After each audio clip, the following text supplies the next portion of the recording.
wannan haɗin ana haɗawa ne a ba yara domin kwakwalansu ya buɗe wajen fahimtar karatu, ta yadda ake sha a tafasa a yi amfani da shi a sha da safe a ba yaro kafin ya ci komai. Duk wannan rashin gane karatu da fahimta da yake, in kuka haɗa wannan haɗin kuka ba yara, bi iznillahi rabbi kwakwalwar yaran ku za ta buɗe garariya garau, kuma su fahimci karatun addini, su fahimci karatun zamani. Wannan shine abin da muke so. Wassalatu wassalamu ala rasulillah nabiyyina Muhammad bin Abdullah wa ala alihi wa sahbihi ajma'in, wa ba'd. Assalamu alaikum.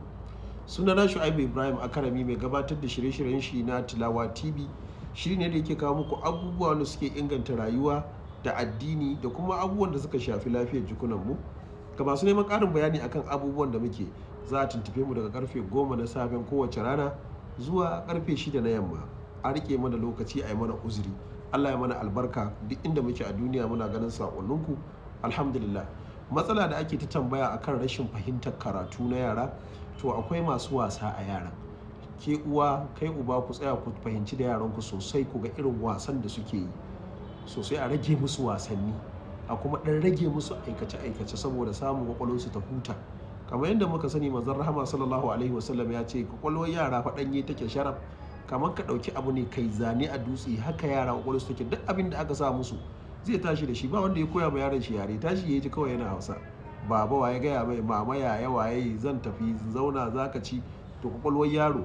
To saboda haka a taimaka musu domin su rika fahimtar karatu.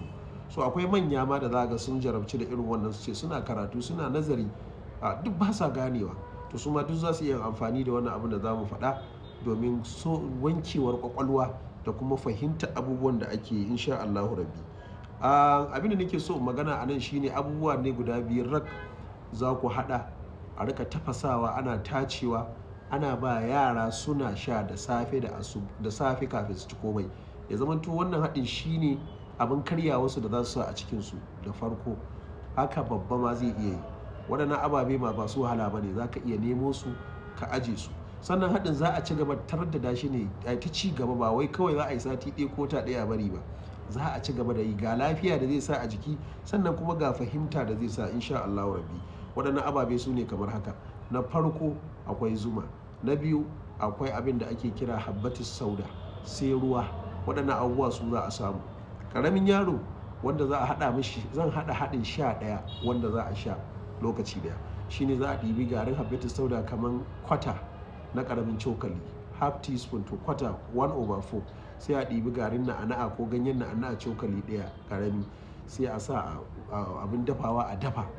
Bacin an dafa an tace kamar shayi, sai a ɗibi zuma cokali ɗaya babba a sa, sai a ba yaro ya sha. Idan suna da yawa, kin da ji kwantitin, to kin san adadin da zaki hada.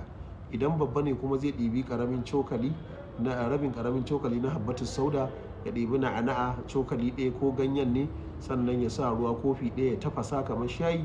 In ya tafasa ya sauke, sai ya sa zuma cokali 2, ya mai da shi shayi. Zai ƙara lafiyar jiki. Akwai wasu cututtuka da dama na kwakwalwa da sauransu da jiki wanda kai ma baka san su ba. Wannan haɗin kai ko haka nan ka yi shi, zaka ji yadda zaka samu sauki a jikinka.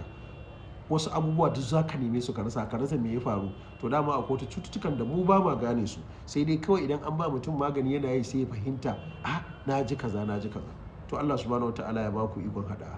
Babban matsalar shine haɗawa. Dan Allah ku daure ku haɗa.